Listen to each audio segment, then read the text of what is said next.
The Buddha versus Aristotle, Eudaimonia versus Nirvana.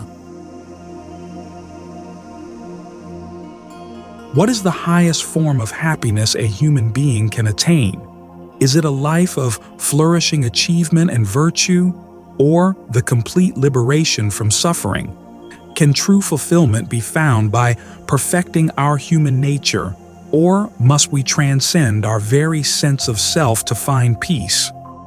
These questions invite us into the worlds of two towering figures born in different ages and cultures, Siddhartha Gautama, the Buddha, and Aristotle of Stagira. Though they never met, their ideas stand like two great peaks on the landscape of human thought, one in the East and one in the West. Their visions of the good life shaped civilizations. One speaks of Eudaimonia, often translated as happiness or human flourishing, the other of Nirvana, the extinguishing of craving, and the ultimate freedom from suffering. At first glance, these concepts seem worlds apart, yet both address our deepest yearnings. What happens when we compare the insights of the Buddha and Aristotle? Eudaimonia versus Nirvana, self-mastery versus selflessness, virtuous living versus enlightened liberation. The journey promises not only philosophy, but a story of two paths through life's profound paradoxes.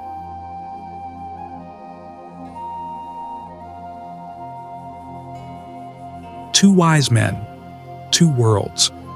Buddha and Aristotle in context.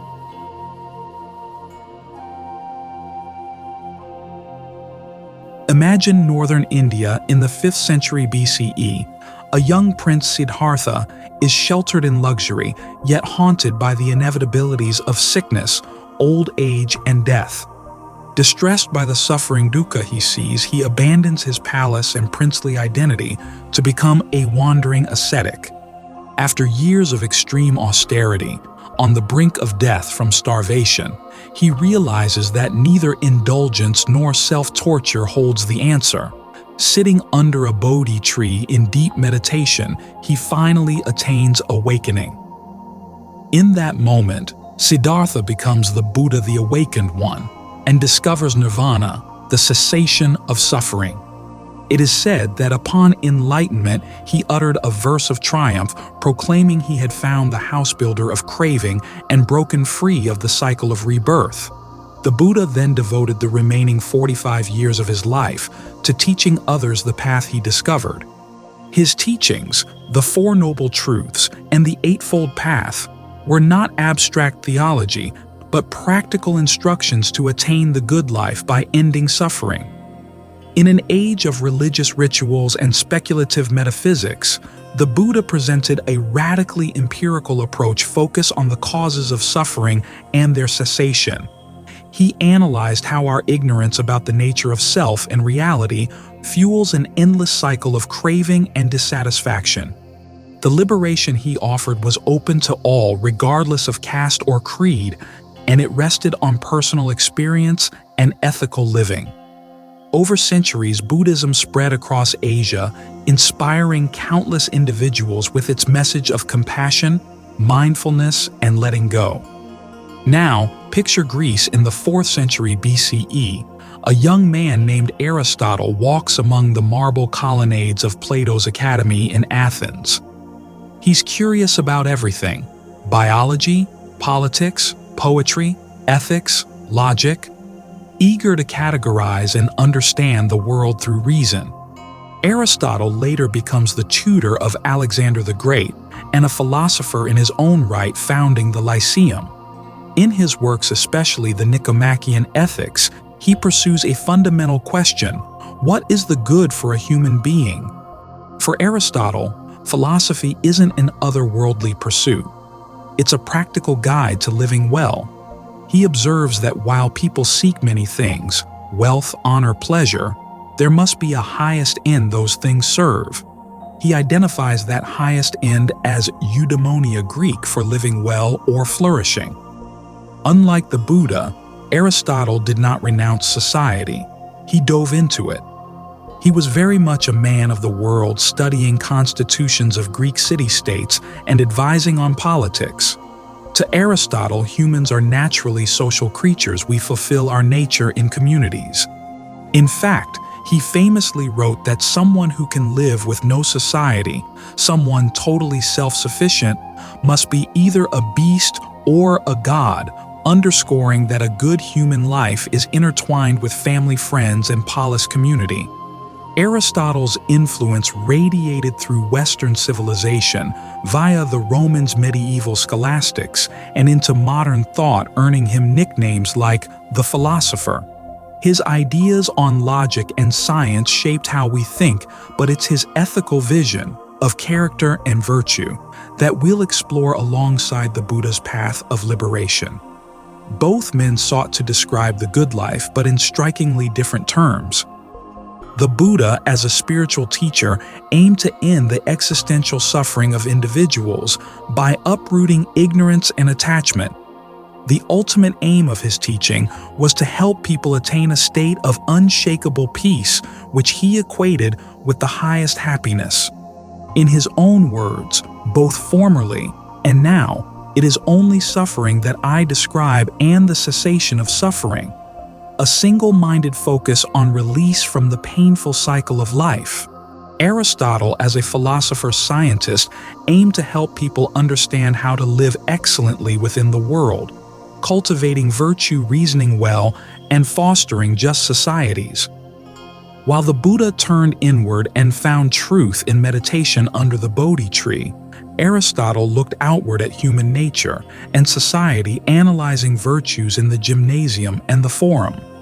Their context could not be more different. One lived in the Ganges plain amid hermits and wandering truth-seekers, the other in a Mediterranean city-state amid debates on politics and art. And yet, both questioned what it means to live a truly fulfilling life. As we delve deeper, we'll compare their ideas on key themes: the nature of happiness, ethics, and virtue, the ultimate goal of life, the concept of self, and the role of life in society. Each section will conclude with a subtle paradox or a question, a little koan or a philosophical puzzle, to leave us pondering. After all, both the Buddha and Aristotle loved questions. One prompted self-inquiry in his disciples, the other peppered his writings with probing examinations. Before we proceed, consider this. Can a prince-turned-monk seeking transcendence and a polymath philosopher seeking excellence actually have anything in common? Or will their answers to life's riddle stand in stark opposition, one pointing to Nirvana and the other to Eudaimonia? The stage is set for a meeting of minds across centuries and cultures. Let's explore what happiness, virtue, the self, and society mean in the light of these two extraordinary perspectives. And perhaps, by the end, their differences and surprising similarities will spark questions in our own quest for a good life.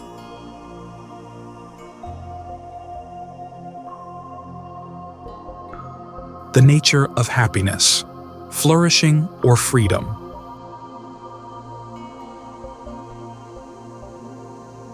What is happiness truly? In our everyday life, we use the word to mean a fleeting emotion, a pleasant feeling when things go our way. But Aristotle and the Buddha weren't interested in mere momentary moods. They sought something deeper and more enduring. For Aristotle, the Greek word Eudaimonia names the highest human good, often translated as happiness, but perhaps better as flourishing or well-being. It's not about a passing pleasure, but about a life well lived, one that fulfills our human potential. Aristotle argues that every action we take pursues some good, and there must be an ultimate good we desire for its own sake. Wealth, for example, is sought as a means to something else. Honor is sought because it signals virtue. Pleasure is naturally attractive, but none of these alone can be the highest good. The highest good, Aristotle contends, is eudaimonia, to live well and do well. It is, as he famously puts it, desirable for itself, never for the sake of something else, and that which all other goods aim at. In fact, Aristotle notes that most people implicitly agree we all want to be happy and we don't seek happiness to get something else. We see it as an end in itself. However, Aristotle doesn't define happiness as a feeling. Instead, he describes it as an activity, specifically an activity of the soul in accordance with virtue, to quote his Nicomachean Ethics. This means happiness is achieved by living a life of rational and moral excellence. He reaches this conclusion through what's known as the function argument. Everything has a function ergon that it's uniquely suited for. The function of a knife is to cut, the function of an eye is to see. What is the function of a human being? Aristotle suggests it lies in the exercise of that faculty which is peculiar to humans, our capacity for reason. Thus, using reason well over the course of a full life is what happiness consists in. It's a lifelong performance, not a one-time achievement. To live in accordance with reason means cultivating virtues, excellences of character like courage, temperance, generosity, justice, and wisdom. A happy person, in Aristotle's view, is like an excellent craftsman of life. They have honed their character to perform the human role well. They find joy and fulfillment in virtuous activities, in friendships, in learning, and contributing to their community. Much like a skilled musician finds joy in playing beautifully. Aristotle acknowledges that external conditions do affect happiness. Poverty, ill health, or political turmoil can impede a flourishing life. Realistically, a measure of fortune is needed. It's hard to be flourishing if one is tortured by extreme misfortune. Yet ultimately, happiness for Aristotle is not handed to us by luck. It is something largely within our own cultivation, a result of virtue and good judgment. He even remarks that while being eudaimon happy is the highest end, it is not something that comes to us by chance. We have to take responsibility for it by developing our character. In short, Aristotle's happiness is active. It's about engaging life's challenges in the best way, fulfilling our nature as rational social beings. It's not a trance or an escape. It is wholehearted participation in the human world guided by excellence. Now let's turn east to the Buddha's perspective. The Buddha uses various terms that could be rendered as happiness, sukha pleasure, or ease santosa contentment, etc. But his ultimate focus is on nirvana nibbana, which is often described as the highest bliss. To someone new to Buddhism, this might be puzzling. Isn't nirvana the extinction of desire and suffering? How can that be bliss or happiness? The key is understanding that the Buddha saw ordinary worldly happiness as inherently unstable and insufficient. Every pleasurable experience is transient. It ends, and if we cling to it, we suffer when it's gone. Think of any delight, eating a delicious meal, falling in love, achieving a victory. Eventually it passes, and if we crave it back, or we're attached to it, we feel dissatisfaction. The Buddha analyzed this cycle and concluded that worldly happiness is always conditioned by impermanence and dependency, and so it inevitably contains the seed of suffering dukkha when conditions change. This doesn't mean he negated all joy in life. Rather, he pointed out a sober truth. As long as our happiness relies on conditions, things that come and go, we are at risk of loss and sorrow. So what did the Buddha offer as the alternative? Nirvana, literally blowing out or quenching, the extinguishing of the fires of greed, hatred, and delusion. It is an unconditioned state, a happiness not dependent on external things, described as perfect peace. One renowned Buddhist monk and scholar defines nirvana as the state of perfect peace that comes when craving is eliminated. The Buddha himself calls it unaging, deathless, sorrowless, and undefiled in various sutras. In the Dhammapada, a beloved collection of the Buddha's verses, it's declared plainly nirvana is the highest bliss.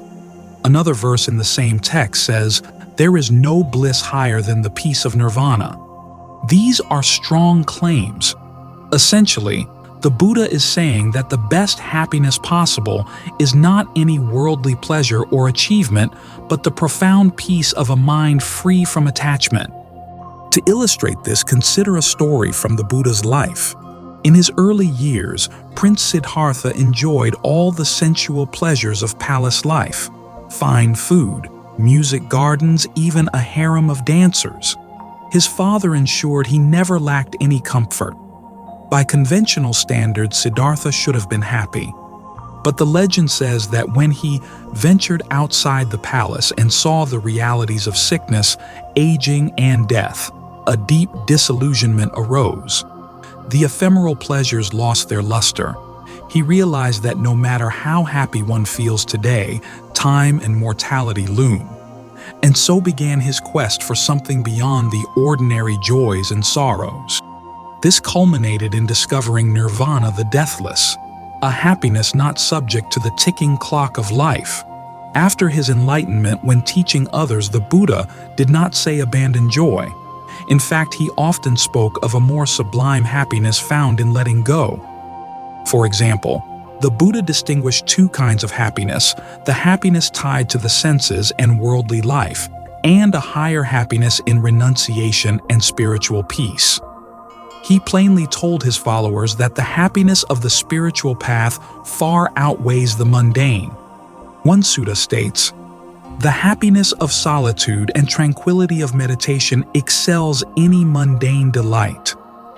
Monastics who had savored the taste of solitude and peace are described as drinking deep the bliss of the truth.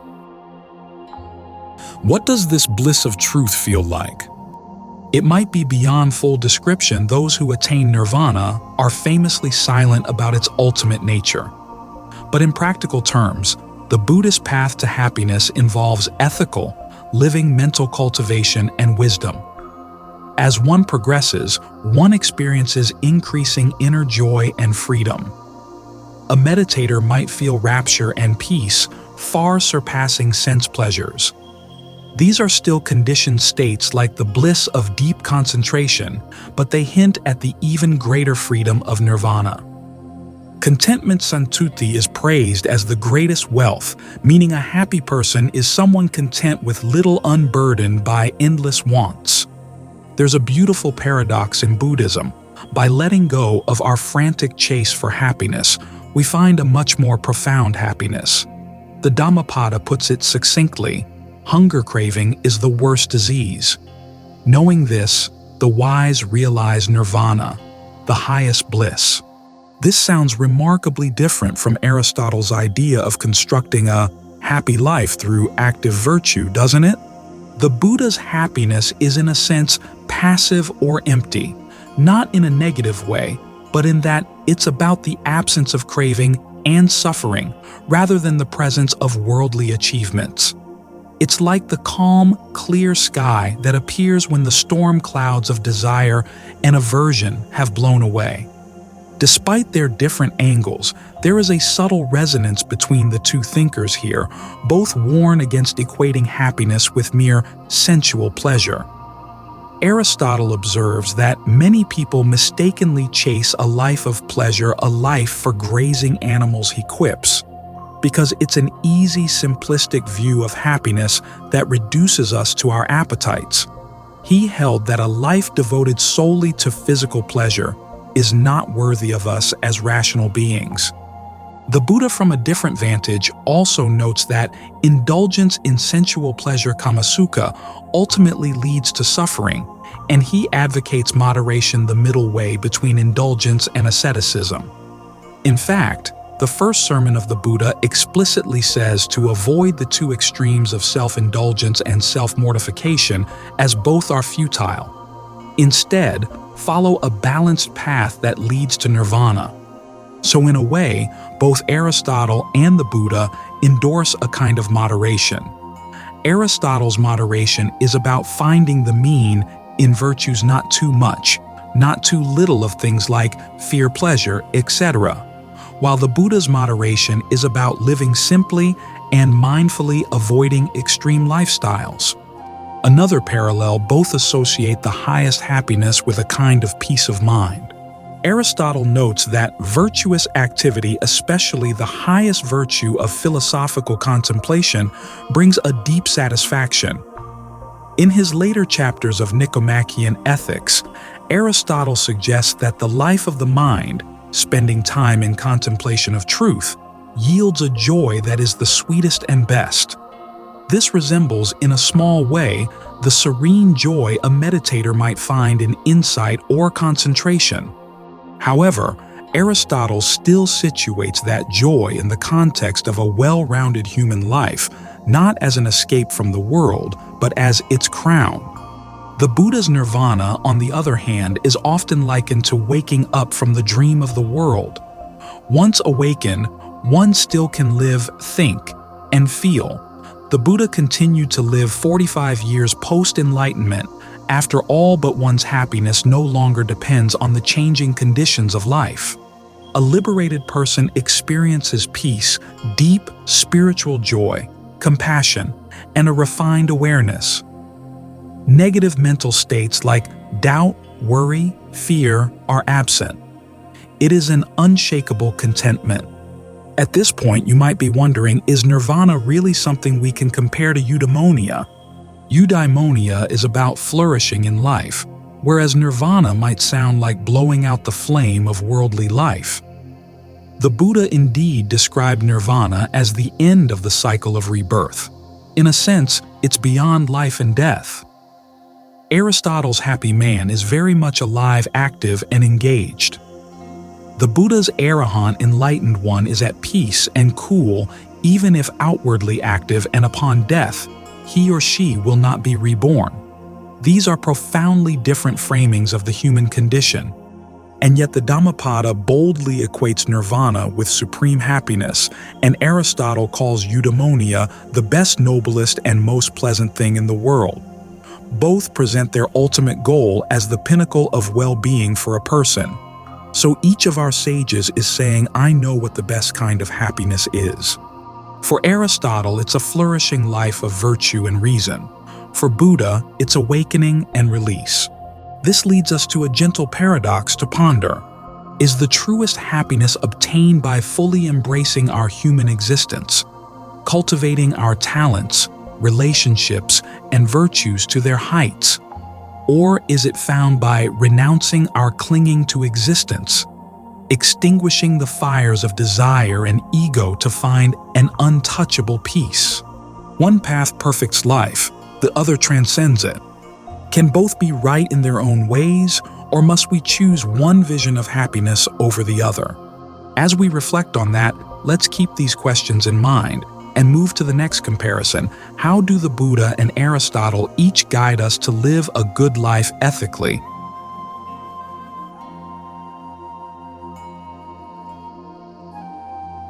Ethics and virtue, cultivating goodness.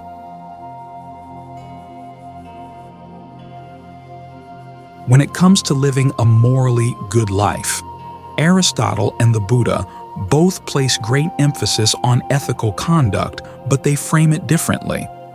Let's explore their approaches to virtue and morality.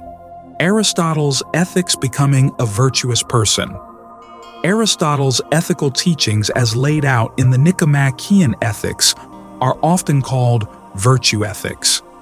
Instead of giving a list of commandments, thou shalt not, Aristotle asks, what kind of person should we be? His answer, we should aim to be virtuous, meaning we have excellences of character that enable us to act and feel in the right ways. Virtue, arte in Greek, is a disposition developed by habituation. You become just by doing, just acts brave by doing brave acts, and so forth. Aristotle famously defined virtue as a mean between extremes. Each virtue lies between a deficiency and an excess. For example, courage is the virtue between cowardice, too much fear, too little confidence, and rashness, too little fear, too much confidence. Generosity lies between stinginess and wastefulness. Humility or proper pride lies between undue meekness and arrogance. This idea of the golden mean doesn't imply a bland middling of everything, but finding the right balance appropriate to each situation, guided by reason. As Aristotle puts it, virtue is a state of character concerned with choice, lying in a mean relative to us, this being determined by reason, essentially doing the right thing at the right time in the right way for the right reasons.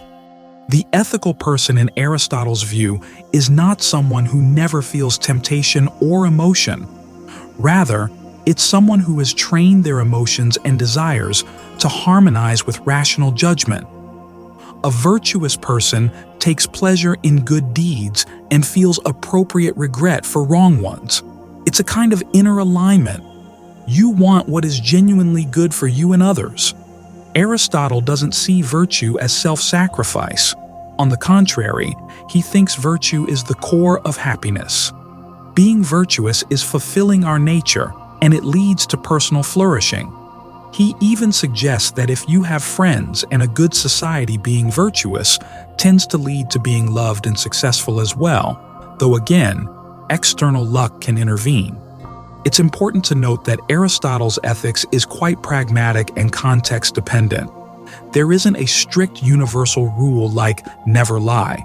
Instead, practical wisdom phronesis guides the virtuous person to discern what's right in each circumstance. Lying is generally wrong, for instance, but perhaps permissible to save an innocent life. Aristotle would weigh specifics through reasoned judgment. The goal is always to act in accordance with reason and a well-formed character. What motivates Aristotle's person to be good? In part, a desire for eudaimonia. They understand that living virtuously is the way to truly thrive. Also, Aristotle, like many Greeks, believed virtue is noble and admirable. A fine soul naturally seeks what is fine and noble, kalos in Greek, often translated as beautiful or honorable. There is also an element of social honor. Aristotle recognized people care about their reputation among the virtuous. Ultimately, living virtuously is its own reward. The virtuous find joy and meaning in doing well. Buddhist ethics purifying intentions. Now, how does the Buddha talk about ethics? The Buddha's teachings present a very clear ethical path encapsulated famously by the 5 precepts for laypeople: avoid killing, stealing, sexual misconduct, false speech, and intoxication, and a more extensive monastic code for monks and nuns. Moreover, right action. Right speech and right livelihood constitute the morality limb of the Noble Eightfold Path. These guidelines might look like rules, but fundamentally, Buddhist ethics centers on intention and the principle of non-harming, ahimsa, and compassion. The Buddha's advice was to refrain from actions rooted in greed, hatred, and delusion, and instead act out of generosity, loving kindness, and wisdom. In the Dhammapada, he says, "Do no evil, cultivate the good, and purify one's mind." This is the teaching of all Buddhas. Morality sola is the foundation upon which meditation, samadhi, and wisdom, panya, build. It's like preparing the soil so that concentration and insight can grow. Why be moral according to Buddhism? There are pragmatic reasons. Unethical actions lead to harm for oneself and others, and through the law of karma, they result in future suffering. Conversely, good deeds lead to good outcomes. But deeper than accumulating good karma, moral discipline in Buddhism is about purifying the mind right here and now. When you abstain from lying, stealing, or harming, you feel a sense of self-respect, lack of remorse, and inner peace that is conducive to meditation and understanding. The Buddha often described the immediate benefit of virtue, a blameless happiness. Consider this reflection he recommended: when a person knows, "I have not done any wrong," they experience a happiness and joy that is blameless. So virtue is not just a duty, it's directly tied to mental well-being and progress on the path to enlightenment. One noticeable thing, compassion plays a more highlighted role in Buddhist ethics than in Aristotle's system. Aristotle certainly valued virtues that concern others, justice, generosity, friendship, and he praised magnanimity and gentleness. But he didn't explicitly emphasize compassion, pity, or empathy for others' suffering as a key virtue. In fact, Greek ethics sometimes saw pity as a somewhat uncomfortable emotion. Aristotle acknowledges pity in his rhetoric, but it's not listed as a virtue like courage or temperance. In contrast, the Buddha's teachings elevate metta-loving kindness and karuna compassion to central importance. The Buddha instructed practitioners to cultivate loving kindness towards all beings, just as a mother would protect her only child with her life. A powerful image from the Metta Sutta. We are encouraged to regard the world with empathy and goodwill. A vivid example, the Buddha intervened to stop wars by teaching kings about compassion, and he stopped an executioner turned serial killer Angulimala by radiating loving kindness, converting him into a monk. Buddhism holds that hatred never ends through more hatred, only through non-hatred love. This is stated in one of the most famous verses of the Dhammapada. Hatred is never appeased by hatred in this world. By non-hatred alone is hatred appeased. This is a law eternal. This principle goes beyond Aristotle's framework. Aristotle might agree that excessive anger or vengefulness is bad and gentleness is a virtue, but the Buddha's stance is more absolute in renouncing hatred entirely. A well-known incident illustrates this. A man once viciously insulted the Buddha. The Buddha listened silently. When the man finished, Buddha asked if someone offers a gift and you decline to accept it, to whom does the gift belong? The baffled man answered, "To the person who offered it." The Buddha smiled. "I do not accept your abuse, good sir. May it remain with you." The man left ashamed and later became a follower. This story from the Akosa Sutta shows the Buddha's extraordinary patience and non-reactivity, an embodiment of compassion and understanding even in the face of hostility. For Aristotle, patience and mildness are indeed virtues. The good-tempered person is not wrathful, but the Buddha's ethical ideal goes further in actively meeting hate with love. Another difference, the scope of moral concern. Aristotle's ethics, admirable as it is, was developed in a culture where slavery was accepted and where citizenship and full pursuit of virtue was restricted to a certain class, free Greek males. He did speak of justice and friendship, but mostly in the context of equals or within the polis. The Buddha's ethic, by contrast, was radically egalitarian. For its time, he admitted people of all castes into the monastic order, taught that women could attain enlightenment, establishing an order of nuns, and emphasized compassion to all sentient beings, including animals. While Aristotle would likely view cruelty to animals as unnecessary and a sign of poor character, he didn't articulate an ethic of universal compassion. The Buddha did, extending moral consideration beyond social boundaries. Buddhism teaches the interconnectedness of all life. The practice of metta has no object too small or too big. From oneself to one's friends, strangers, enemies, and all creatures. This universal love is part of the training towards enlightenment, as it helps erode the egoistic boundaries that cause suffering. What about how each tradition handles ethical dilemmas or transgressions? Aristotle acknowledges that sometimes tragic conflicts occur. A person might be torn between two virtuous demands. Think of the play Antigone torn between family duty and civic law. His approach is to use practical wisdom to navigate such tensions, but he doesn't provide a formal method for dilemmas beyond counseling, the use of reason, and aiming at the higher good.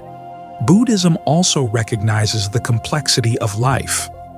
There are stories of the Buddha advising on difficult situations, for instance, how a layman should ethically support his family, or how a king might rule justly without causing unnecessary suffering.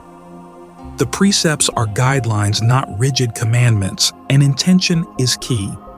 If one breaks a precept out of unavoidable circumstances, but with a selfless intention, the karmic weight might differ from doing so out of greed or malice.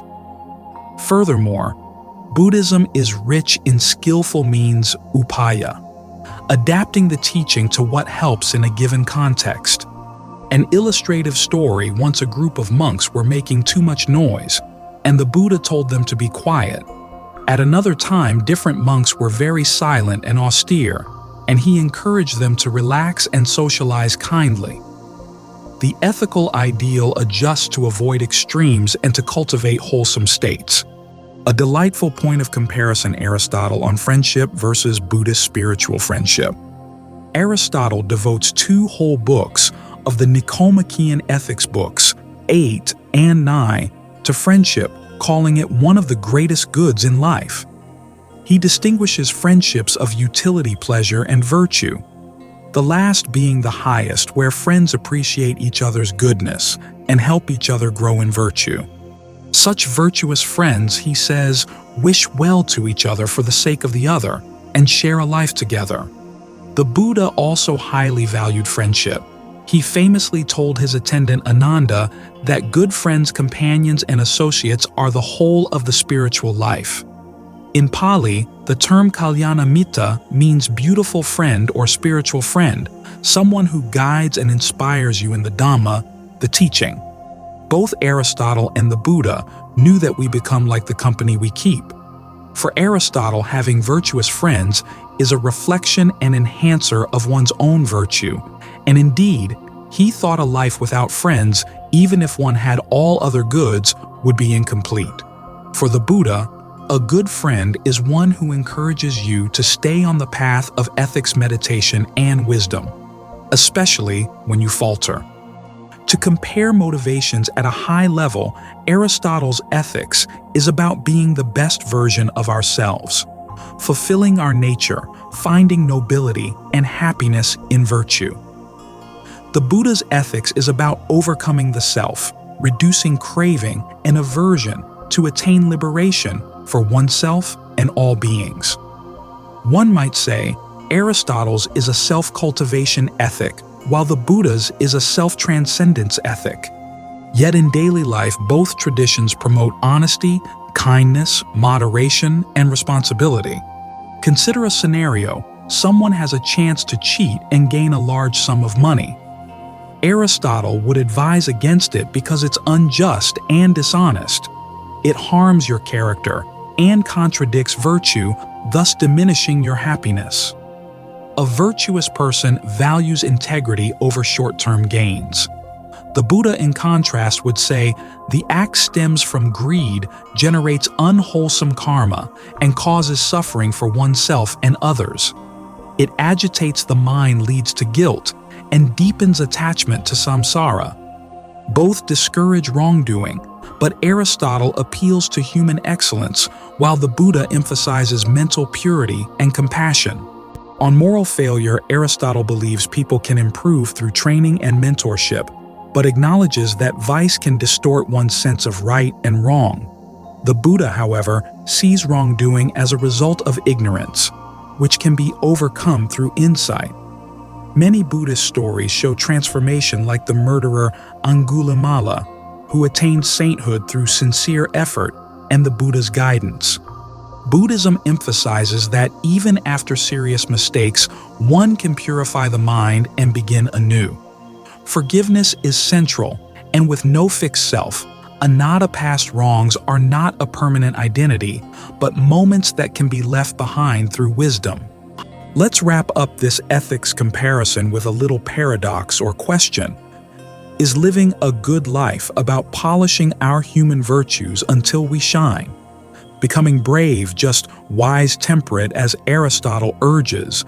Or is it about letting go of our attachment to self and mind so thoroughly that goodness flows naturally, as the Buddha exemplifies, free of ego and ill will? Aristotle's virtuous hero strides into the world to actively do good, fulfilling human potential. The Buddha's enlightened sage often renounces the world radiating compassion, but needing little from human society. And yet both shine with an inner light of ethical integrity. If you imagine them meeting, would they agree on how to handle an ethical challenge, say a case of injustice, or would one prioritize righteous action while the other prioritizes compassionate understanding? It's a fascinating tension. Do we conquer ourselves by discipline and become moral exemplars, or do we dissolve ourselves the ego and find that compassion and virtue naturally emerge?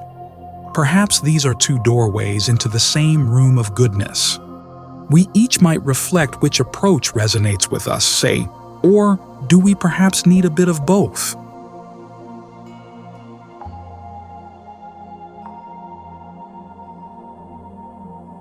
The ultimate goal, Eudaimonia and Nirvana as life summits.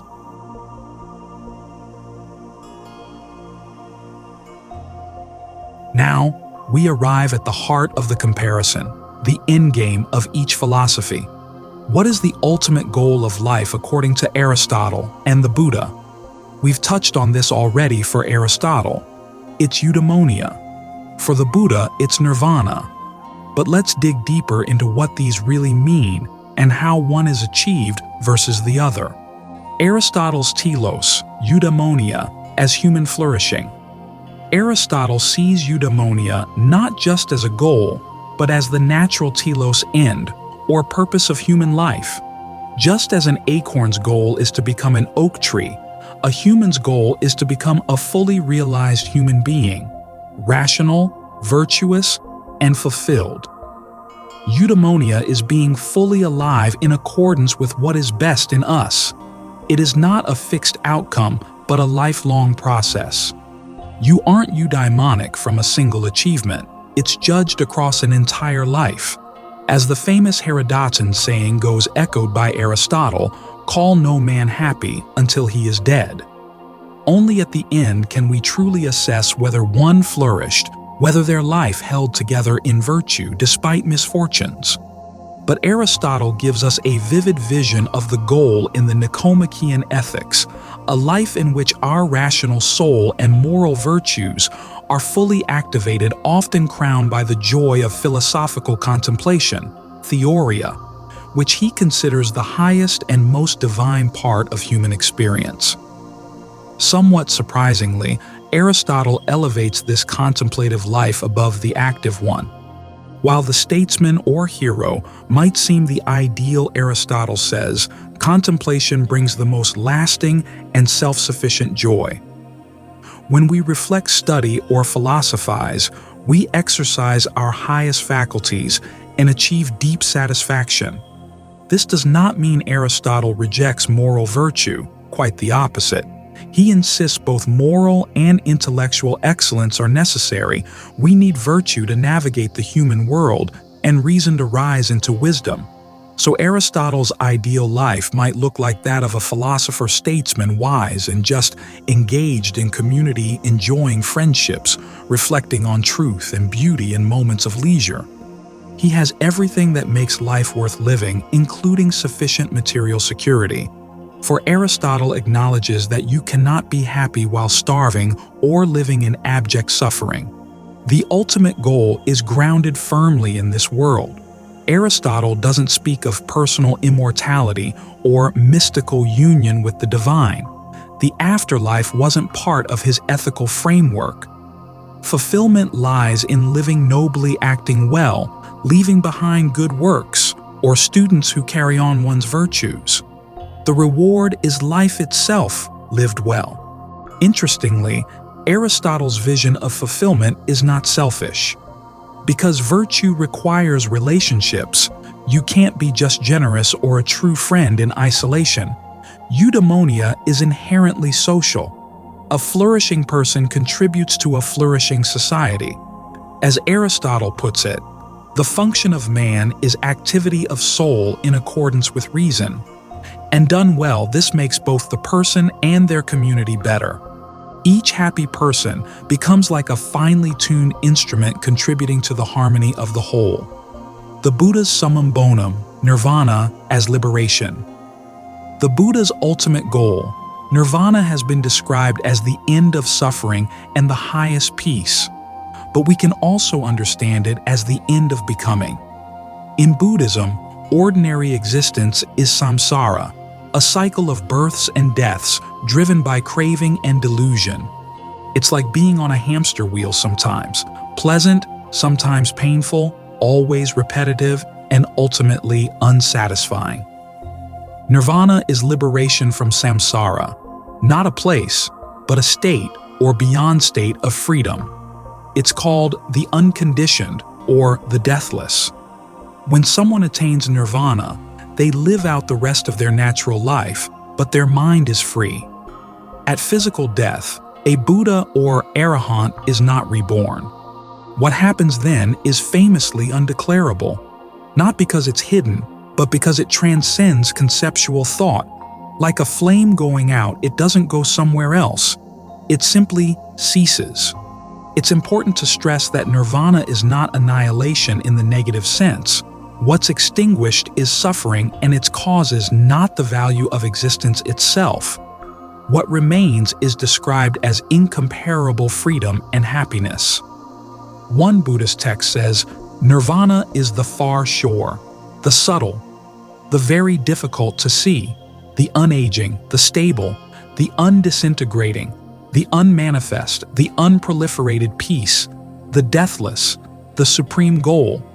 This poetic cascade of terms attempts to convey what ordinary language cannot. As Bhikkhu Bodhi put it, perfect peace when craving is gone. Others call it the highest happiness or absolute freedom of mind. Practically speaking, the Buddha taught that nirvana is achieved by walking the Eightfold Path, a training in 3 areas: virtue, ethical conduct, concentration, deep meditative calm, and wisdom, penetrating insight into reality. The culmination is insight into the 3 marks of existence: impermanent suffering and non-self. When one sees things as they truly are, the illusion of a permanent I falls away, and with it, the craving and ignorance that perpetuate suffering. As craving ceases, so does clinging.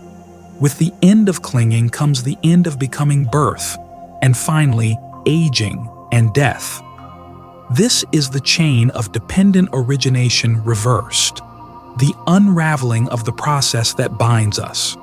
A powerful moment from the Buddhist canon captures this awakening. Upon his enlightenment, the Buddha declared, "Through many births, I wandered in samsara, seeking the builder of this house of life and not finding him. But now I have seen you. House builder, you shall not build this house again. All your rafters are broken, your ridgepole shattered. My mind has reached the unconditioned. I have attained the destruction of craving." In this poetic verse, the house builder represents craving or ignorance, the force that constructed lifetime after lifetime. With insight, it's exposed and dismantled. What remains is not a void, but a freedom deeper than words can hold. One might ask what motivates a person to seek nirvana. Isn't eudaimonia more appealing since it's about living well rather than quenching existence? For those who haven't deeply felt the unsatisfactoriness the Buddha identified, nirvana might sound negative or abstract. But for those who do feel the weight of the world's suffering, who empathize with sickness, loss, grief, and conflict, nirvana represents something extraordinary, the hope that there is an end to it all, a transcendent peace that cannot be shaken. The Buddha's immense compassion was fueled by this vision, not just to escape suffering personally, but to lead others to liberation as well. Moreover, Buddhist texts remind us that the path to nirvana is not bleak. It's often described as a joyful ascent, like climbing from a dark valley toward a sunlit peak. Every step taken through ethical living and meditation brings increasing peace. Many lay Buddhists don't aim for full enlightenment right away. They simply seek a better rebirth or a taste of calm and clarity in this life. But ultimately, the most powerful advertisement for Nirvana is the testimony of those who have glimpsed or attained it. They speak of peace, bliss, fearlessness, and deep understanding that transcends ordinary experience. Buddhism also distinguishes between nirvana with remainder and nirvana without remainder. The former refers to the enlightened state of someone still alive, such as the Buddha himself, who has eliminated all mental defilements, though the body and personality continue until death. The latter is final nirvana at death, when even physical and mental processes cease. In nirvana with remainder, the arahant still lives in the world. The Buddha continued to walk, eat, teach, smile, and feel physical sensations, sometimes a backache, sometimes a cut on his foot. But his mind remained perfectly steady, compassionate, and untroubled. One description says, "An enlightened person continues to think, speak, and act as other people do, with the difference that all their deeds are completely free of greed, aversion, and delusion, and instead are motivated entirely by generosity, friendliness, and wisdom."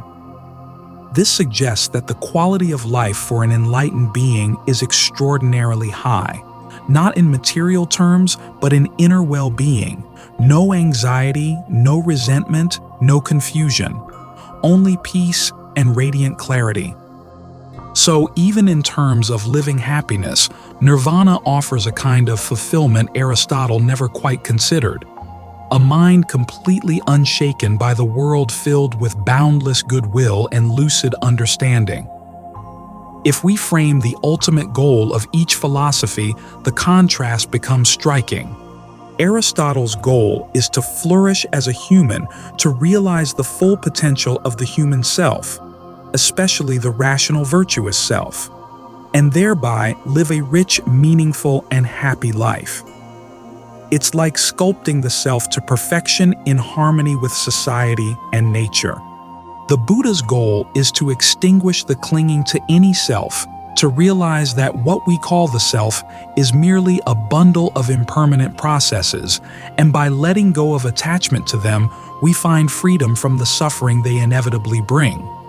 It's like dissolving the self into the flow of reality, a dissolution that paradoxically leads to unconditioned peace. One might cheekily say, Aristotle wants you to become somebody, a magnanimous soul, excellent and noble. The Buddha wants you to become nobody, egoless, freed from identity's confines. And here lies a paradox worth pondering. Could it be that being nobody, in the Buddhist sense of transcending ego, is actually the pinnacle of being human? Buddhism would argue yes. The enlightened person is the fullest realization of humanity, possessing unshakable peace, limitless compassion, and the highest form of awareness. Aristotle, by contrast, might find that view puzzling. For him, turning away from personal existence and worldly engagement could seem like a rejection of the very faculties that define our human nature. There's also a fascinating difference in how each tradition handles immortality or legacy. Many Western philosophies, including Aristotle's, contemplate how we might achieve a taste of immortality, whether through enduring fame, children's civic contributions, or, in Plato's case, the soul's eternal contemplation of the forms. Aristotle does hint that the intellect may be the most divine and possibly immortal aspect of us, though this remains a murky and much debated passage in his work. Still, Aristotle's view of the happy life is largely mortal, grounded in earthly excellence. Buddhism, in contrast, starts from the assumption of rebirth, life continuing endlessly through various forms, but offers something quite different as a goal: liberation from that cycle. Enlightenment is sometimes described as entering the deathless, transcending not only death, but also birth, and thus exiting the entire loop of becoming. It's not living forever in any personal sense. Rather, it's moving beyond the categories of life and death altogether.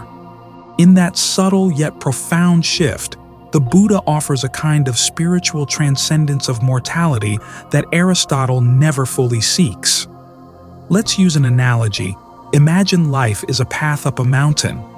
Aristotle says the goal is to climb as high as you can, to reach the summit where the air is crisp and you can see in all directions. That summit is the full flourishing of your being. You've carried the weight of responsibilities and challenges up the trail, and by strength and wisdom, you stand tall at the peak. The Buddha says, actually, the highest goal is to find a way off the mountain altogether, to step out of this whole system of up and down. You realize the mountain itself is a kind of illusion, and instead of climbing endlessly, you step sideways into a different dimension, one of perfect peace. To someone still climbing, that might look like vanishing into thin air, but from the one who has stepped off, it's true freedom. One more connection. Eudaimonia and Nirvana in everyday terms can both be seen as states of profound fulfillment. Some modern thinkers try to reconcile them, suggesting that both aim at human well-being, though defined differently. For instance, Eudaimonia is often translated as human flourishing, and one could say a liberated Buddhist is flourishing spiritually, free from mental defilements.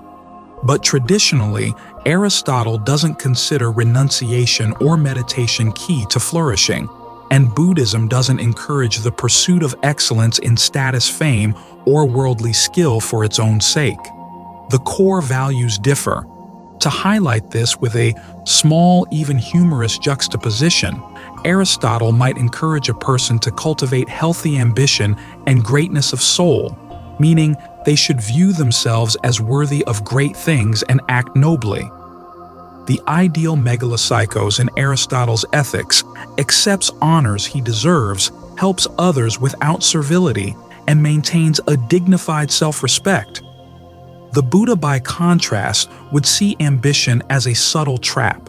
He praised contentment with little and humility to the point of releasing all status and pride. In the monastic code, monks are to avoid chasing fame, to wear simple robes, and treat praise as a danger to ego. If an Aristotle-inspired teacher met a talented young man, he might say, "Aim high, cultivate excellence, make your mark on the world." A Buddhist teacher meeting the same person might instead say, "Be mindful, be kind. Don't chase the glitter of the world. Everything is impermanent. Aim not for applause, but for awakening." Both teachers want the young person to live well, but their vision of the pinnacle is entirely different. One sees it in worldly excellence, the other in world-transcending wisdom. So an ending question for this section. Are Eudaimonia and Nirvana two versions of the supreme good that simply operate on different levels? One within life, one beyond it? Or do they fundamentally disagree about what we are as human beings and what we should desire? For Aristotle, it is natural to desire flourishing, to complete and perfect our human capacities. This drive is written into our very being. For the Buddha, however, the very notions of self and desire are the root of suffering, and the key to freedom is to step out of the game of perfecting life altogether. It's almost as if Aristotle says, "Become who you are," while the Buddha says, "Realize that who you think you are is not who you truly are." So, where is ultimate fulfillment found? In perfecting our humanity, or in transcending the human condition altogether? That is a profound question, and one each of us might answer differently depending on our temperament, our suffering, and what we're seeking in this life. And it leads to one final reflection. If someone attained Aristotle's ideal and someone else attained the Buddha's, would we even recognize both as happy in the same sense? Or would they appear entirely distinct? The philosopher king standing in the forum, wise and noble, and the enlightened sage serene and silent under the Bodhi tree.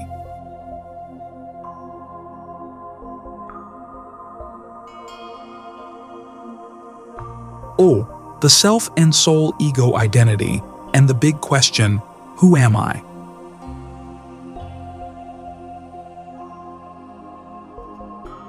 One of the most striking differences between the Buddha's and Aristotle's philosophies lies in their understanding of the self or soul. For Aristotle, human beings have a defining essence, a rational soul. For the Buddha, by contrast, the core insight is anatta, the doctrine of non-self. How we view the self profoundly shapes what we strive for and how we live. Let's explore how each thinker saw the self and how that shaped their vision of the good life. Aristotle's view of the soul, self as substance and function. Aristotle devoted an entire work, De Anima, on the soul, to answering the question, what is the soul? For him, the soul psyche is not a separate ghostly substance, but rather the form of a living being, the essential principle that makes a thing alive and determines its functions. All living things have souls. In Aristotle's hierarchy, plants have a nutritive soul. They grow and reproduce. Animals have a nutritive plus perceptive soul. They sense and move. And humans uniquely have a rational soul in addition, the capacity for reason. Importantly, Aristotle does not see the soul as separate from the body. In one of his most famous analogies, he writes that the soul is to the body as the shape is to wax. You cannot extract the shape from the wax. They are inseparable.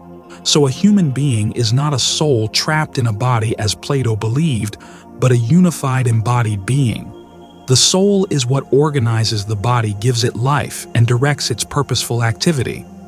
This is a deeply integrated view of the self, a psychophysical unity. Within the human soul, Aristotle identifies different parts, an irrational part which includes our drives and emotions, and can be shaped by reason, and a rational part, our intellect, which is divided into practical and theoretical reason. The rational part is the highest and most human aspect. In fact, Aristotle suggests in his Ethics that the intellect might be divine, and when we engage in contemplation, we are most truly ourselves. Aristotle has no doubt that there is a stable, enduring you. The self has continuity over time, and this is what makes moral development possible. His Ethics assumes that you can improve yourself, make meaningful choices, and be responsible for them. The idea of moral character only makes sense if there is an underlying person who has character. This enduring self is the agent of action, the learner of virtues, and the bearer of responsibility.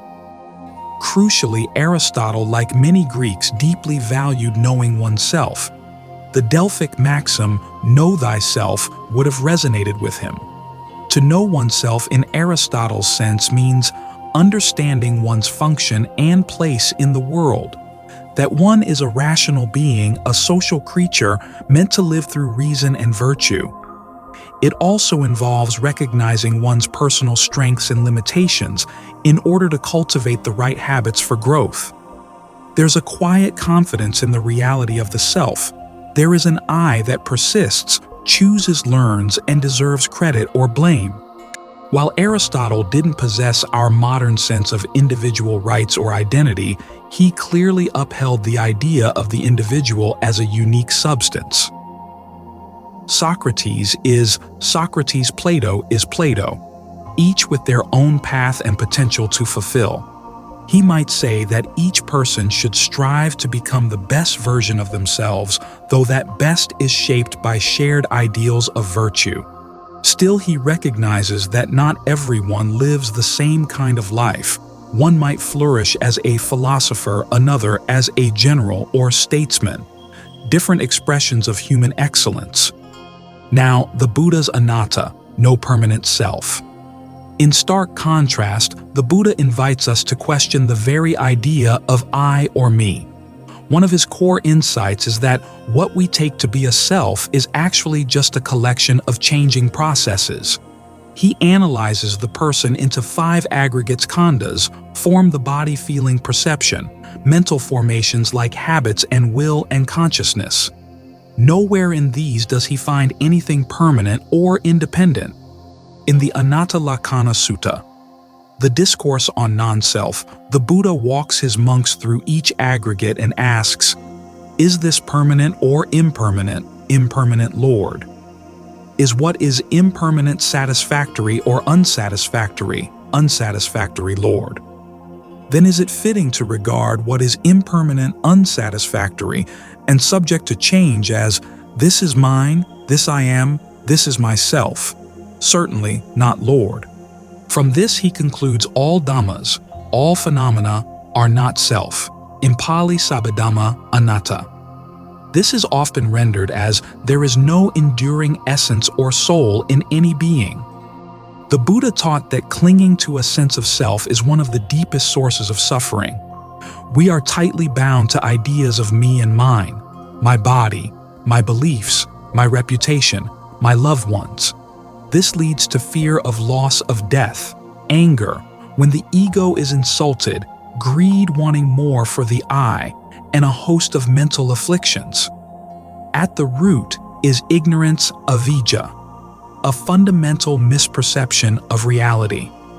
And the most profound form of this ignorance, said the Buddha, is the conceit I am.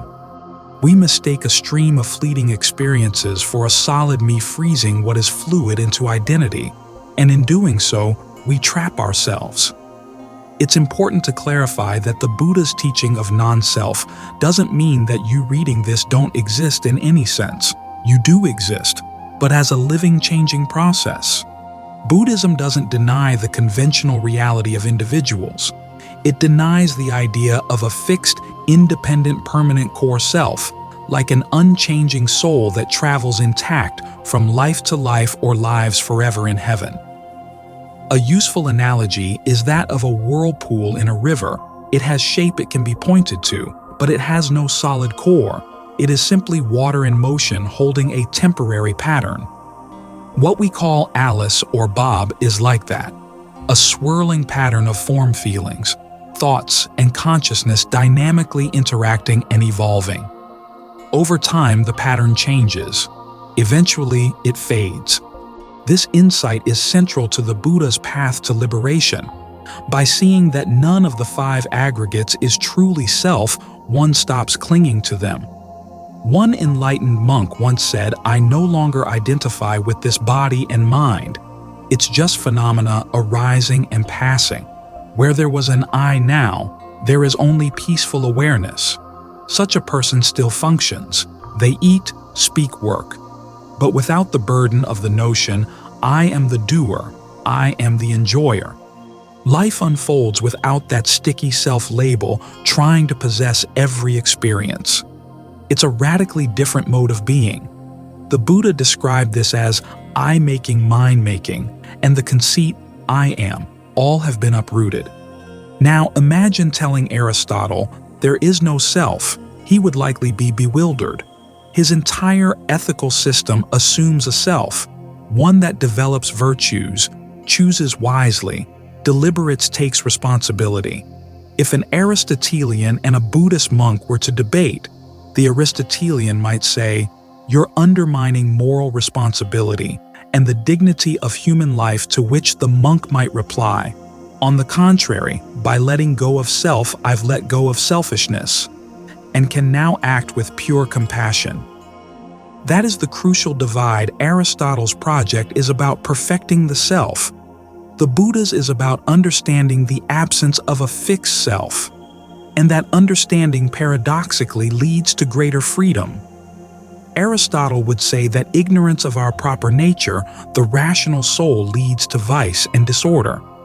The Buddha would say that ignorance of non-self is what leads to craving, hatred, and delusion.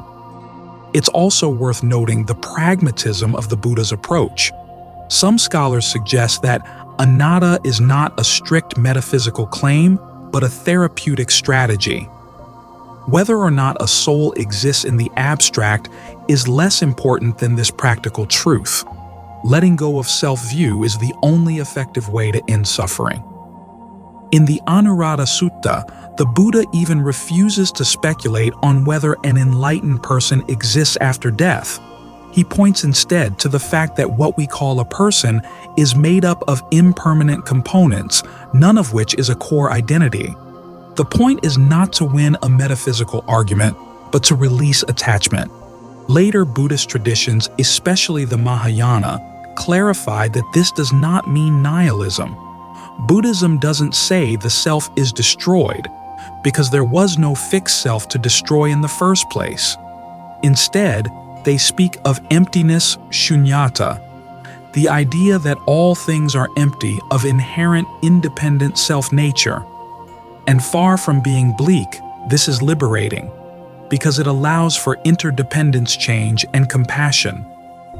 On a daily life level, how does this difference in views of the self manifest? Take the case of loss. If Aristotle loses his fortune, he might grieve moderately, as a virtuous person should with proportion and dignity. He would remind himself that external goods are not the whole of happiness. Yet he would likely feel that his flourishing has genuinely been diminished. For Aristotle, things like wealth, friendship, and community are not irrelevant. They are like limbs of the self, necessary supports for living and acting excellently. Losing them would not ruin the person, but it would limit their ability to live fully. A Buddhist adept, by contrast, might reflect, this was never truly mine to begin with. He sees that there was no fixed owner, only conditions coming together for a while and now dispersing. The loss is understood as a shift in conditions, not an attack on a stable me. Of course, this is a high-level realization, not easy for an ordinary untrained mind, but a deeply realized Buddhist might feel minimal distress. Pain arises, yes, but without the inner narration of why me or I'm ruined, because there is no I being reinforced. Now consider self-improvement. Aristotle would describe the self as a garden to be cultivated. Prune. The vices water. The virtues grow in reason and character. The self is a kind of moral project, and flourishing is the result of self-directed cultivation. The Buddha, meanwhile, would encourage watching the garden grow without thinking there's a gardener behind it. Observe the mind and body, see their impermanence and impersonality. Moral and meditative training still require effort, but paradoxically, they aim to dissolve the sense of a personal doer. As one saying puts it, there is a path but no traveler on it. Conventionally, yes, you practice, but ultimately, you see that you were never more than a convention. In terms of ego, Aristotle actually saw a healthy kind of pride as a virtue, megalopsychia or great-souledness. The great-souled person knows their worth, accepts honors appropriately, and isn't falsely modest. Pride, when rightly measured, is self-respect grounded in excellence. The Buddha, by contrast, would view even subtle pride as a poison. Pride, even I am enlightened, is seen as a remnant of self-view. A famous Theravada monk once said, "In the end, even the conceit, I am enlightened, must be let go." Knowledge of reality plays a key role in both systems, but from very different angles. For Aristotle, the rational soul is meant to understand the world. His metaphysics is grounded in the idea of substances and causes. Things have essences, and those essences define their nature. A horse has hoarseness. An acorn by nature becomes an oak. To be human is to have a human essence, a built-in potential that unfolds through rational activity and virtue. Each individual carries this nature within them, and the goal is to realize it fully. By contrast, the Buddha's perspective denies fixed essence. His view is process-oriented, everything is contingent, impermanent, and interdependent. Later Buddhist philosophers, especially Nagarjuna of the Madhyamaka school, push this further. They argue that nothing has svabhava, no inherent self-nature. Not just people, but all phenomena lack a core essence. everything arises in dependence on causes and conditions. If Aristotle heard nothing has essence, he'd object strongly. His whole logical framework depends on definable natures. But it's worth noting Aristotle lived before Darwin, before quantum mechanics. His world was one of static species and fixed forms. The Buddha's view, while not scientific in aim, foreshadows modern understandings of process contingency and change. Now shift to direct experience. If someone sits quietly and watches their mind, what do they find? The Buddha would say, you see thoughts, feelings, sensations, all arising and passing with no solid owner. Normally, we say my thought, I feel sad, but with sharp mindfulness, we just see mental events happening. Some modern meditators on retreat report that the boundaries of self begin to dissolve. There's no one behind the thoughts. The Buddha wanted to stabilize this insight, not just glimpse it, but live from it, until one no longer clings to self and finds unshakable freedom. Aristotle likely never experienced or pursued this. Greek training involved reason, reflection, maybe even detachment, but not meditation aimed at dissolving the ego. When Aristotle introspected, he always saw a thinker behind the thoughts, a reasoning self engaging the world. So who are we ultimately? Aristotle might say, I am a rational mortal animal meant to use reason and live with virtue. If anything of me is eternal, it is my participation in truth or cosmic reason. But in essence, I am Aristotle of Stagira, son of Nicomachus, a distinct individual substance with character. The Buddha, or rather the awakened perspective, would say, there is a body, sensations, thoughts, but no fixed self. These things arise and pass. The question, who am I, fades away. I am an ever-changing stream, and in realizing that, I am free. Why? For everyday purposes, even the Buddha used pronouns and names. Non-self doesn't mean you can't say I, it means understanding what I refers to. The Buddha often used the analogy of a chariot. It's made of axle wheels, frame, and so on. But there's no chariot apart from the parts. The word is a convenient label. Likewise, person is just a name we give to the 5 aggregates: body, feeling, perception, mental formations, and consciousness. No single part is the self, and no self exists apart from them. Yet speaking of persons is useful and necessary. This is known as skillful means. You can say I should practice as long as you remember ultimately this, I is empty of fixed essence. Let's end this section with a contemplative paradox. Is the key to living well to know and become your true self, or to realize that no self can truly be grasped and thus let go of me and mine? Aristotle's path says, find your nature and fulfill it nobly. You are a rational being with a human purpose. Flourish by living virtuously, actualizing your highest capacities. The Buddha's path says, see through the illusion of a fixed nature. The root of suffering lies in clinging to I and mine. Peace comes from releasing that grip and resting in awareness. If one tried to combine these paths, could it be that our true self is paradoxically selfless awareness? Or are these visions ultimately irreconcilable? Think of moments in your life when you felt most yourself. Was it when expressing your character, your talents, your values? That's an Aristotelian high point. Or was it when you lost yourself? In love, in art, in meditation? And felt a kind of egoless merging with something larger that's more in line with Buddhist insight? The mystery of identity is not abstract. It's something we live with daily. And in considering Aristotle and the Buddha, we're invited to reflect. Are you the captain of your soul, cultivating it toward excellence? Or are you a wave in the ocean, beautiful and real for a time, yet inseparable from the sea and destined to merge back? Each vision has its own depth, and each offers a different kind of freedom.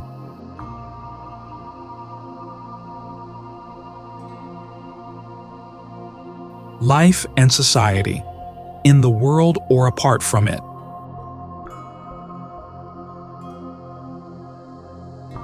Our journey wouldn't be complete without considering how Aristotle and the Buddha viewed life in society, and what they imagined as the ideal way to live day to day.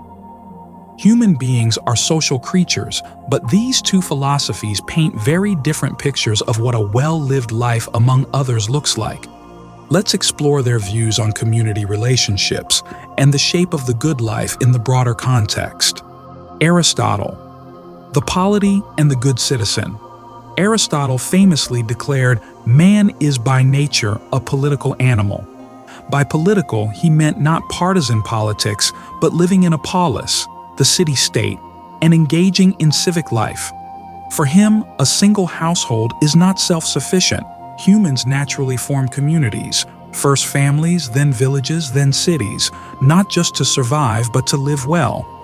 In his work, Politics, Aristotle argues that the state exists for the sake of the good life, not merely for security or economics. A well-functioning community cultivates virtue in its citizens. Laws, customs, and education should help people form good habits, develop character, and live justly. He even says that the lawgiver's role is to make citizens good. This is a deeply communal view of ethics. Unlike modern individualism, Aristotle sees personal fulfillment as deeply tied to one's social context. We become good through participation, in family, in education, in politics. Virtue is not born in isolation, it is shaped by culture and community. Aristotle's ideal social world was admittedly somewhat aristocratic. He envisioned a class of free, educated citizens, not burdened by poverty or manual labor, who had the leisure to engage in civic duties and cultivate friendships. He believed in distributive justice, giving people their due, according to merit, and reciprocal justice, fair exchange between equals.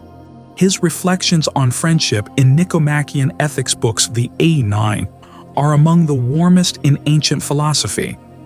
Aristotle writes that, without friends, no one would choose to live even if they had all other goods. The highest form of friendship is based on virtue, where two people love each other for who they are, not for utility or pleasure. Such friends share life and want the good for one another as for themselves. He describes them as like a single soul dwelling in two bodies. In short, Aristotle's best life is one embedded in society. A flourishing person is a good family member, a loyal friend, and a civic-minded contributor. He does not promote withdrawal from society, quite the opposite. He gently criticizes those who try to live alone outside community. One who can live without others is either a beast or a god. Aristotle also valued cultural life, drama, music, and festivals. In his ideal city, there's leisure for arts and philosophy, but also a strong sense of community values. A flourishing society for Aristotle nurtures not just survival, but excellence in character, intellect, and citizenship. In terms of governance, Aristotle analyzed different constitutions, monarchy, aristocracy, polity, and their perversions, tyranny, oligarchy, and democracy. He leaned toward a mixed system where the middle class holds power, aiming for stability and fairness. The goal of the state is to help citizens live a good life, ethically and collectively. Now, Aristotle did have blind spots typical of his era. He thought some people are natural slaves, lacking the full rational capacity, thus fit to be ruled. He saw women as naturally subordinate in some ways, and didn't extend ethical concern far beyond Greeks, though he sometimes spoke sympathetically about foreigners. His vision remained hierarchical and exclusive by modern standards. Still within the citizen class, Aristotle emphasized mutual respect, the rule of law, and the importance of the common good. No one is above the law, and the law should help people become virtuous.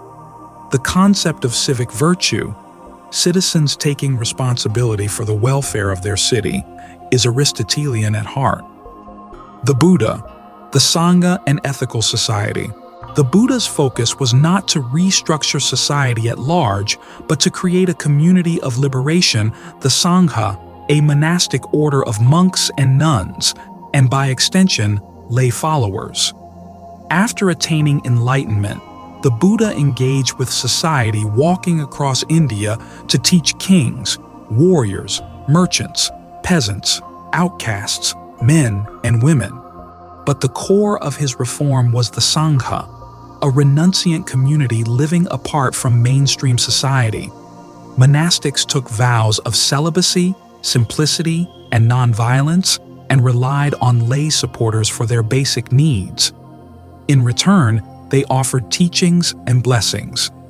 This created a mutual interdependence, material support from the lay community, spiritual guidance from the monastics. The Buddha also gave ethical guidance to lay people. The Sigalovada Sutta outlines duties between parents and children, spouses, friends, employers, and employees. He advised people to avoid gambling, drunkenness, laziness, and harmful associations, and to practice generosity, truthfulness, and restraint. So Buddhism does not neglect social life. It provides a foundation of personal ethics and relational harmony, even while its highest goal remains liberation from the cycle of suffering. However, when it comes to the ultimate ideal, the Buddha's highest praise goes to those who go forth from the household life into homelessness. The phrase often used. The life of a monk or nun who leaves behind worldly responsibilities to focus on the Dhamma is considered a direct route to Nirvana. The household life is seen as full of impediments, like living in a dusty place versus the monk who is in open air. There's even a sutta where a king asks the Buddha if one could achieve enlightenment while still living in the luxuries of a palace, and the Buddha basically says, it's as hard as trying to light a fire with wet wood. So there is a bit of tension. The Buddha sees the social worldly life as generally entangling. Family ties, careers, politics, these often breed attachment and thus prolong samsara. Yet the Buddha did not advocate everyone become a monk. He realized society needs all kinds of people, and not everyone is ready or willing to renounce. Instead, Buddhism created a dual-path system. Lay people aim for merit, better rebirths, maybe enlightenment over a longer term.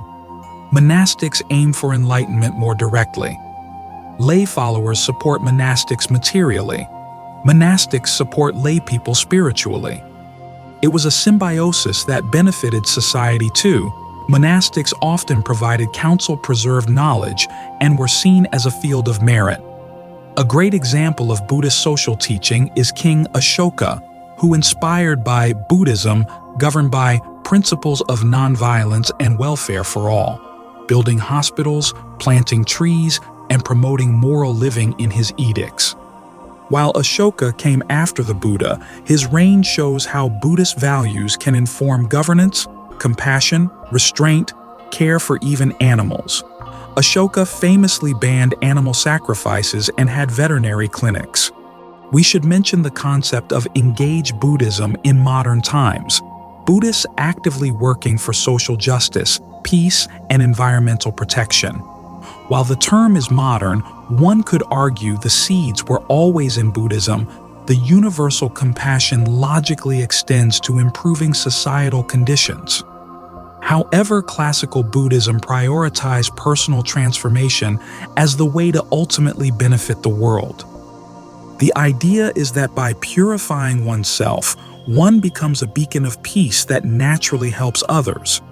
Another key societal difference, the Buddha's disregard for social divisions versus Aristotle's acceptance of certain hierarchies. The Buddha accepted people of all castes into the Sangha. He even had famous low caste and formerly untouchable disciples who attained arhantship. He didn't judge worth by birth. This was radical in India's caste-based society. There's a story of a Brahmin refusing to sit with a low-caste monk. The Buddha gently admonished that person by praising the monk's virtue and saying purity is determined by actions, not birth. In Aristotle's world, class and status were more fixed.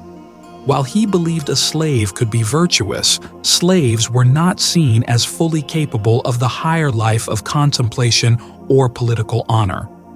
Daily life and the shape of happiness. Daily life recommendations also differ. Aristotle would say, live in moderation, yes, but enjoy the good things of life in the right way. Eat nutritious and tasty food, but not gluttonously. Appreciate beauty, have meaningful conversations, fall in love, and form a family. Aristotle himself married and had a child. Participate in civic duties, perhaps honor the gods in traditional ways. He wasn't an atheist. He acknowledged the divine but conceived of God as a kind of philosophical prime mover. An Aristotelian life is rich with human experiences, love, work, study, and leisure, all harmonized by virtue. There is room for healthy attachments, deep friendships, marital love, pride in one's city, and contributions. Flourishing is not about denial, it's about balance. The Buddha, in contrast, would caution that while these things can be done virtuously, any attachment at all ultimately carries the seeds of suffering. Family and loved ones inevitably part, at death or even before, so clinging to them brings grief. Buddhism repeatedly reminds us the world is impermanent. Build your refuge not in worldly things, but in the Dharma. That said, Buddhism doesn't deny worldly life. It accepts that most lay people will have attachments and tries to redirect them in wholesome ways, faithful marriage instead of adultery, generosity instead of greed, loving parenting instead of neglect. One sutta declares happy indeed is a mother, happy a father, happy a monk whose mind is at peace, acknowledging both family and monastic joy. So, Buddhism isn't anti-happiness in human relationships. It simply sees them as a lower tier of happiness compared to the unshakable peace of Nirvana. An interesting point of intersection. Both Aristotle and the Buddha valued community, but with different orientations. Aristotle's hero is the citizen sage actively engaged in society. The Buddha's hero is the renunciant sage stepping back from it. Yet the Buddha still built a community, the Sangha, with rules, ethics, and harmony. Monks live together, support each other, and the Buddha gave many teachings on how they should cooperate with kindness. In one story, he visited a monastery where monks were arguing and left in disappointment. Later, he found another where monks lived in unity, sharing everything, and he praised them. Harmony and altruism were essential in the Sangha. It was a model micro-society built on mindfulness and compassion. Influence of society and the ideal life. Both thinkers also recognize that society can greatly influence the individual. Aristotle believed that a well-ordered police makes it easier for individuals to become virtuous, while a corrupt society misguides its youth. The Buddha similarly emphasized that associating with wise and good people, kalyanamitta, is the #1 factor for progress on the spiritual path. Both would agree, choose your company wisely. Now consider their visions of the ideal life. Aristotle might idealize someone like an Athenian gentleman who, after a virtuous career in public service and scholarly study, spends his later years in philosophical contemplation with friends in a garden. Think of someone like Epicurus. Though Aristotle wasn't Epicurean, but the lifestyle echoes that blend of reflection and friendship. This person occasionally contributes to civic governance mentors, young citizens, and leaves behind writings or public improvements. He balances personal excellence with civic duty. The Buddha's ideal is embodied in himself, and the arahants, individuals who may have renounced high status, many were princes or warriors, to live in utter simplicity. They might wander or dwell in monasteries, meditate for hours beneath trees, beg peacefully for their meals, and teach Dhamma to villagers at dusk. They hold no titles, perhaps known simply as Venerable So-and-so, and when they die, they leave behind no possessions. But they have attained the supreme treasure, unshakable liberation. Social visions and work-life values. From a societal viewpoint, Aristotle's flourishing society is one where virtuous activity abounds. Think of a thriving democracy or republic where citizens debate honorably, create art, support sciences, and defend justice. Flourishing for Aristotle is collective as well as individual. The good society uplifts the good person. It encourages people to live excellently, to engage in public life with wisdom and dignity. The Buddha's flourishing society, by contrast, would be a world increasingly populated with awakened beings, or at least people on the path practicing mindfulness and ethics. There would be less violence, more compassion, fewer people driven by greed or hatred. The emphasis isn't on civic achievement, but on inner transformation. Peace arises not from building the perfect state, but from reducing craving and delusion. Interestingly, both visions lead to a world of less harm and more virtue. The divergence lies in whether worldly activity, politics, commerce, the arts, is a field of fulfillment, Aristotle, or mostly a source of distraction and bondage, the Buddha. Through a contemporary lens. If you ask Aristotle about work life, he might say, find noble work that contributes to your community. Do it with excellence and integrity, but also leave time for leisure, especially for contemplation, friendship, and the cultivation of virtue. If you ask the Buddha, he might say, choose a livelihood that causes no harm, work diligently, but do not cling to results. Remember to practice mindfulness, and if possible, simplify your life. Renunciation brings clarity. Before we conclude, let's note how each tradition historically shaped society. Aristotelian thought through later philosophers influenced Western political theory, especially ideas of civic virtue, the role of reason in governance, and the belief that education should shape not just knowledge, but character. Liberal arts education, for example, is rooted in the Aristotelian ideal that knowledge and virtue grow together. Even some modern communitarian philosophies echo his idea that the good of the individual is tied to the good of the whole. Buddhism, meanwhile, directly shaped many Asian cultures. It influenced ideals of kingship, such as the image of the wheel-turning monarch, a ruler who governs by Dhamma rather than coercion. It fostered social values of compassion, nonviolence, and inner cultivation. Many Buddhist rulers were praised for their mercy, and even lay people often engaged in retreats, kept precepts, or pursued spiritual aims alongside daily life. The result was often a contemplative ethos embedded in society. So what is the best way to live among others? Here is our final paradox for reflection.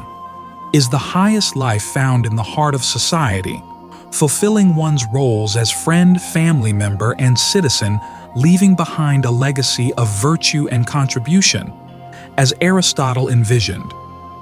Or is it found on the fringe of society, in the forest, the monastery, or in a simple life of renunciation, having stepped outside the cycle of striving to touch a deeper truth, as the Buddha exemplified? Are these paths mutually exclusive, or could they inform one another? Perhaps many of us feel the tension we want to achieve, create, and serve Aristotle's call, but we also feel drawn towards stillness, simplicity, and letting go the Buddha's call. It's a dance between engagement and detachment, between improving the world and transcending it. Each path in its way expresses a deep care for humanity. Aristotle by encouraging the building of just and flourishing societies, the Buddha by guiding individuals toward enlightenment, and with that natural compassion. We're left with a question worth carrying. Where will we find our deepest meaning? In the vibrant world of action and achievement, in the quiet space of introspection and spiritual clarity, or perhaps in a life that somehow integrates both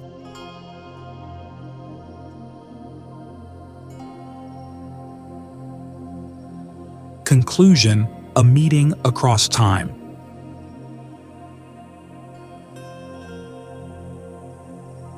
We have walked a long road with the Buddha and Aristotle, two luminous minds who each in their own way sought to illuminate the human condition. We've compared their views on happiness, virtue, the ultimate goal, the self, and society.